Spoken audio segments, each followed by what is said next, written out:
Halo, saya Abed Saputra. Selamat datang di konten Movie Storyline. Hari ini saya akan membahas sebuah film berdasarkan kisah nyata. Sebuah film yang dibintangi oleh Jake Gyllenhaal di tahun 1999 yang judulnya October Sky.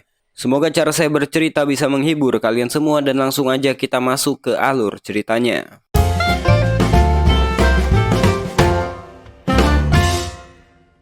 Kisah ini bersetting di tahun 1957 di kota Colwood, West Virginia, di mana mayoritas masyarakat yang ada di sana bekerja sebagai penambang biji besi. Pada tahun itu, Amerika dikagetkan dengan kabar bahwa Rusia, pada waktu itu bernama Uni Soviet, berhasil meluncurkan satelit luar angkasa pertama mereka. Satelit itu diberi nama Sputnik. Tentu saja kabar itu membuat rakyat Amerika pada waktu itu merasa bahwa Amerika sudah ketinggalan dari segi satelit. Orang-orang berpikir, dengan adanya satelit itu, Uni Soviet dengan mudah memata-matai bagian pertahanan Amerika. Satelit itu diklaim bisa melaju dengan kecepatan 18 mil per jam dengan ketinggian 600 mil di atas langit. Ketika satelit itu dikabarkan akan melewati langit Amerika, rakyat Amerika pun gak mau ketinggalan untuk menyaksikannya. Beberapa dari mereka khawatir dengan kehadiran satelit tersebut, tapi tidak buat Homer.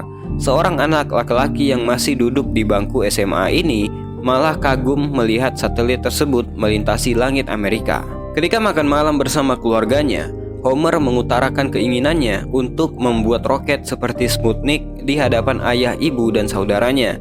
Tentu saja omongan yang keluar dari mulut anak SMA kayak Homer dinilai sebagai omong kosong. Apalagi mayoritas masyarakat di daerah itu berprofesi sebagai penambang, termasuk ayahnya Homer yang bekerja sebagai kepala penambangan di kota itu. Rata-rata anak-anak di sana pasti akan berakhir sebagai penambang, seperti orang tua mereka. Jadi sebenarnya masa depan anak-anak di sana udah ketahuan akan menjadi apa nanti. By the way, niat Homer memang gak main-main. Dia pun membuat roket pertamanya yang dia ciptakan dari mainan. Disaksikan oleh teman-temannya. Bukannya meluncur, roket itu malah meledakkan pagar rumahnya. Homer lebih terobsesi membuat roket karena sering menyaksikan rekaman percobaan peluncuran roket dari Dr. Van Braun, seorang ilmuwan yang memang ingin membuat roket untuk Amerika.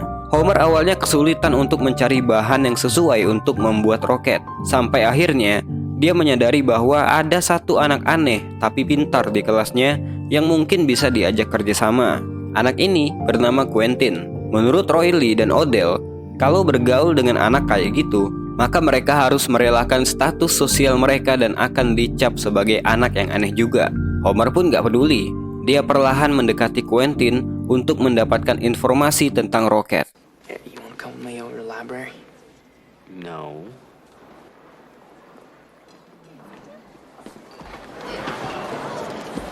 Kehadiran Quentin membuat Homer lebih bergairah karena Quentin punya banyak informasi yang sebelumnya tidak dia ketahui.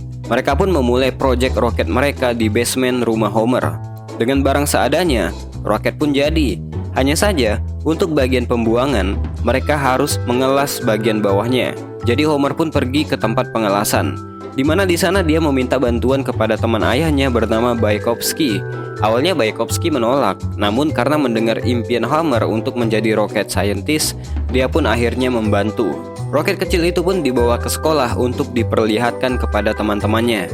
Melihat hal itu, guru mereka bernama Miss Riley mengabari kalau mereka mau, mereka bisa ikut kompetisi science fair karena pemenangnya akan mengikuti kejuaraan nasional dan di event itu akan banyak universitas negeri yang datang menawarkan beasiswa. Mendengarkan hal itu, Homer pun tertarik untuk mendapatkan informasi lebih lanjut kepada Miss Riley. Singkat cerita, mereka berempat pun akhirnya mencoba roket mereka di dekat lokasi penambangan, di mana di saat yang bersamaan, ayahnya tengah mengadakan meeting dengan manajemen keuangan.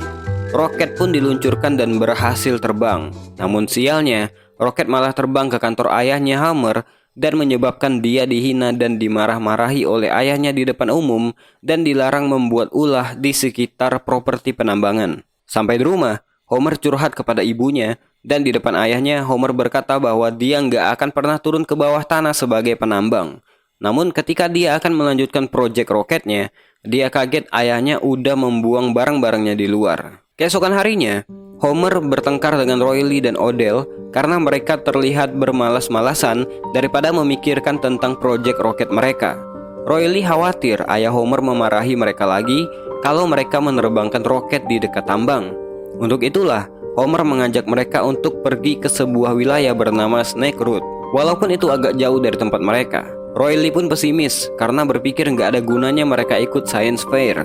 Toh ujung-ujungnya juga mereka akan jadi penambang. Akhirnya, mereka pun terpisah. Homer tetap berjalan menuju Snake Root untuk mengerjakan proyek roketnya. Untungnya 3 idiot ini berubah pikiran dan menyusul Homer. Mereka pun tiba di Snake Root, sebuah lahan kosong yang luas dan gersang. Homer pun bersemangat dan langsung merencanakan untuk membangun ini dan itu di sana. Berempat, mereka pun bekerja keras membangun sebuah tempat tes roket sederhana dengan alat dan bahan seadanya. Walaupun mereka diejek oleh teman-teman sekelas, mereka tetap semangat. Untungnya, di tim ini ada Quentin yang pintar kimia. Berkat dia, mereka jadi punya bahan bakar alternatif untuk percobaan roketnya. Namun sayangnya, Homer nggak bisa mendapatkan bantuan pengalasan dari Baikovsky karena ayah Homer memindahkannya ke lokasi pertambangan. Awalnya Homer kesal dengan keputusan ayahnya tersebut, tapi menurut Baikovsky, ini adalah keputusan terbaik karena menjadi seorang penambang gajinya lebih besar. Homer pun meminta Baikovsky untuk mengajarinya mengelas supaya dia nggak perlu lagi mencari bantuan orang lain. Singkat cerita, percobaan roket pertama di Snake Root pun dimulai. Bahkan mereka mendapatkan penonton dari salah satu warga yang ingin melihat. Roket pun diluncurkan dan berbelok ke arah si bapak yang menonton tadi. Beruntungnya, si bapak adalah veteran perang yang udah terbiasa dengan kondisi seperti itu. Dia pun kemudian melihat apa sebabnya roket bisa berbelok. Ternyata, baja yang mereka gunakan adalah baja dengan kualitas yang rendah. Dia pun menyarankan untuk menggunakan baja yang agak bagus. Namun sayangnya, perlu uang yang lumayan. Karena mereka nggak ada modal, mereka pun berinisiatif mengambil baja dari rel kereta api yang udah nggak terpakai. Udah puluhan tahun rel ini nggak dilewati kereta karena ada lokasi pertambangan yang ditutup. Dengan baja yang bagus, mereka pun jadi bisa menciptakan roket dengan material yang bagus juga. Percobaan demi percobaan pun mereka lakukan, namun masih belum mendapatkan hasil roket yang terbang lurus ke atas. Untungnya, ada beberapa warga juga yang ikut membantu memberikan masukan dan saran. Namun usaha mereka masih belum membuahkan hasil yang bagus. Roket mereka memang bisa terbang, tapi selalu meledak. Mereka pun berpikir bahan bakar alternatif yang cocok untuk roket mereka, yang bisa menguap cepat sehingga nggak menyebabkan ledakan di roket. Homer pun berpikir untuk menggunakan alkohol karena lebih stabil. Akhirnya dengan memanfaatkan ayah Roily yang pemabuk, mereka pun dengan mudah mendapatkan alkohol. Mereka berempat pun membuat bahan bakar roket sendiri menggunakan alkohol dan mereka harap ini berhasil. Tibalah saat pengujian. Ketika sampai di Snake Root, mereka kaget. Ada banyak orang di sana yang ingin melihat aksi mereka. Melihat hal ini, Homer dan kawan-kawan pun jadi khawatir kegagalan mereka akan ditertawakan orang banyak. Belum juga diluncurkan, ejekan demi ejekan udah diterima Homer, bahkan dari Jim saudaranya sendiri. Sebenarnya mereka nggak mau menganggap ini sebagai ajang pembuktian, tapi karena ejekan-ejekan itu, mereka pun berharap bahan bakar yang baru mereka ciptakan bisa memberikan hasil yang bagus. Pengujian pun dilakukan, hitungan mundur dimulai. Orang-orang mulai bersiap-siap. Roket pun mulai meluncur lurus ke atas dan kembali ke bawah tanpa ledakan. Ejekan-ejekan tadi berubah menjadi decak kagum. Bahkan Miss Riley mendukung mereka di event Science Fair. Suatu hari di rumah, ketika ulang tahun Homer, dia mendapatkan kiriman pos dari idolanya Dr. Von Braun yang memberikan foto dan tanda tangan. Bahkan Dr. Von Braun mengetahui aksi Homer dan teman-temannya. Namun ayah Homer tetap menyuruh Homer untuk mengingat kota kelahirannya daripada berangan-angan menjadi rocket scientist seperti Dr. Von Braun. Homer pun kecewa dan pergi keluar dari rumahnya. Di sekolahnya, Homer mendapatkan hadiah buku desain roket dari Miss Riley. Homer pun senang bukan main. Di saat yang bersamaan, kepala sekolah menegur Miss Riley, mengingatkan untuk nggak memberikan harapan kosong kepada para murid. Biarkan mereka berusaha mendapatkan beasiswa dari football dan yang nggak beruntung akan pergi ke pertambangan, kata kepala sekolah. Tentu aja Miss Riley melawan dan nggak mau tinggal diam. Miss Riley bilang, aku nggak akan membiarkan murid-muridku menghirup debu pertambangan seumur hidup mereka. Jika beberapa dari mereka punya kesempatan, maka akan kudukung, katanya. Ketika pulang, rumah mereka kedatangan seorang dari Universitas Virginia. Kedatangan bapak ini ingin menawarkan beasiswa buat Jim karena prestasi football yang dia raih. Tentu saja di momen ini, Homer dibanding-bandingkan oleh ayahnya bahwa Homer nggak akan bisa mendapatkan beasiswa dari football. Kekecewaan Homer pun dituangkan melalui tulisan surat yang dia tujukan kepada Dr. Van Braun. Suatu hari, Homer mendatangi kantor ayahnya, mengajak ayahnya untuk melihat uji coba roketnya nanti sore. Dengan setengah hati, ayahnya berkata nggak bisa janji akan datang. Namun Homer bilang bahwa ayahnya selalu punya waktu untuk menonton Jim jika dia ada pertandingan football. Namun tetap aja, ayahnya selalu beralasan lagi punya kesibukan di lokasi pertambangan. Di sore itu, uji coba roket kembali berhasil dilakukan.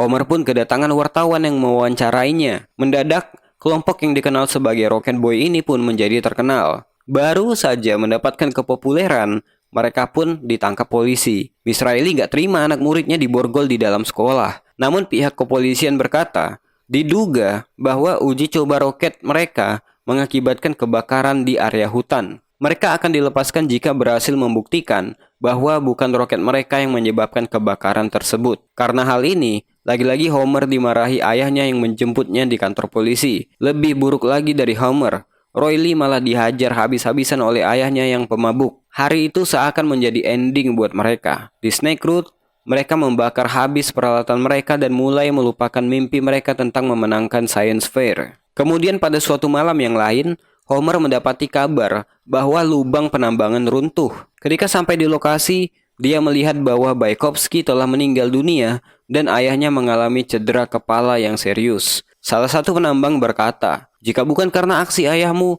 mungkin banyak pekerja yang meninggal." Di rumah, mereka mendapat kabar bahwa si ayah mungkin akan mengalami kebutaan akibat cedera di kepalanya, dan pihak perusahaan gak akan membayar uang rumah sakit sepeser pun. Mendengarkan kabar tersebut, Jim pun memutuskan akan bekerja di tambang. Namun Homer melarangnya dan berkata bahwa dia yang akan bekerja di tambang, supaya Jim gak kehilangan beasiswanya dan bisa bersekolah. Karena hal itu, Homer harus berhenti sekolah sementara, melupakan sementara mimpinya untuk menjadi rocket scientist dan mulai bekerja sebagai penggali di pertambangan untuk menopang ekonomi keluarganya. Hal yang gak ada di pikiran dia sebelumnya. Berbulan-bulan berlalu, Homer mulai terbiasa dengan pekerjaan sebagai penggali tambang. Tapi dia masih dikunjungi oleh teman-teman Rocket Boys-nya. Sebenarnya dengan kondisi ayahnya yang kian membaik, Homer bisa saja kembali ke sekolah. Namun dia menolak dan tetap ingin bekerja di tambang, hal yang sebenarnya disesali oleh ibunya. Suatu waktu, Homer mengunjungi guru favoritnya Miss Riley.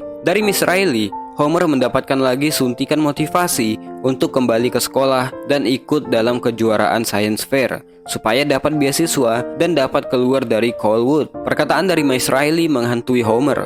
Dia membuka kembali bukunya dan mulai mengerjakan persamaan untuk membuktikan bahwa bukan roket mereka yang menyebabkan kebakaran hutan. Homer belajar sampai pagi, bahkan dilanjutkan di lokasi kerja. Sepulangnya dari sana, dia pergi ke rumah Quentin untuk memberikan hasil perhitungannya. Tinggal satu lagi bukti perhitungan yang Homer perlukan, dan untuk itulah Homer perlu bantuan dari Quentin. Singkat waktu, Quentin pun berhasil mengerjakan perhitungan sesuai yang Homer minta. Mereka berjanji akan ketemu lagi besok hari, dan Homer berkata bahwa dia nggak akan bekerja di pertambangan lagi. Pagi itu mereka kembali ke Snake Root dan memulai mengukur jarak yang mereka hitung untuk membuktikan lokasi dari jatuhnya roket mereka. Perhitungan Homer dan Quentin tentang lokasi jatuhnya roket mereka pun benar, dan mereka berhasil menemukan roket itu. Mereka berdua pun ke sekolah. Karena ada kehebohan, kepala sekolah pun datang. Homer yang dikenal nggak pandai dalam matematika pun menjelaskan dengan jenius kepada kepala sekolah. Singkat cerita, setelah diadakan penyelidikan lebih dalam, ternyata memang bukan roket mereka yang menyebabkan kebakaran, melainkan flare dari pemadam kebakaran yang jatuh di hutan tersebut. Kepala sekolah pun dengan legowo berkata kepada Homer bahwa dia menunggunya untuk masuk ke sekolah lagi dan mendukung para Rocket Boys untuk ikut dalam Science Fair. Di malam hari di basement rumah, ayah Homer memergoki mereka tengah mengerjakan proyek roket. Ayahnya berkata bahwa dia sebenarnya bangga sama Homer beberapa bulan terakhir karena udah bekerja di pertambangan dan mengharapkan Homer kembali. Namun dengan berani Homer berkata bahwa dia nggak akan kembali ke sana. Pertambangan adalah duniamu, tapi aku akan pergi keluar angkasa. kata Homer dengan yakin. Mendengarkan hal itu, ayahnya pun gak bisa berkata apa-apa lagi. Singkat cerita, setelah berkompetisi di Science Fair, Homer, Quentin, Roy Lee, dan Odell berhasil memenangkan juara 1 dan akan dikirim ke Indianapolis. Satu langkah lagi menuju beasiswa. Namun sayangnya karena dana sekolah yang gak cukup, hanya satu orang yang bisa pergi ke sana. Jadi mereka pun memutuskan bahwa Homer yang akan berangkat mewakili mereka. Di rumah, lagi-lagi Homer bertengkar dengan ayahnya. Walaupun memenangkan Science Fair, ayahnya tetap gak bangga sama anaknya. Homer pun menjelaskan, jika memenangkan kejuaraan Indianapolis, maka dia pun akan mendapatkan beasiswa, sebuah kesempatan untuk keluar dari Colwood. Homer pun meninggalkan rumah dengan perasaan marah dan berjanji gak akan kembali lagi. Setelah itu Homer berangkat ke Indianapolis dan berkompetisi di sana. Dan singkat cerita, Homer dan Project Rocketnya berhasil mendapatkan juara pertama di kompetisi itu. Ketika turun panggung, dia pun langsung dapat tawaran dari berbagai universitas yang menawarinya beasiswa. Bahkan tanpa dia sadari, Dr. Van Braun menyalaminya ketika dia turun panggung. Namun karena banyaknya orang yang memberikannya selamat, Homer nggak menyadari hal itu. Ketika pulang ke Colwood, Homer pun disambut dengan sukacita oleh ibunya, sahabatnya, dan orang-orang yang mendukungnya.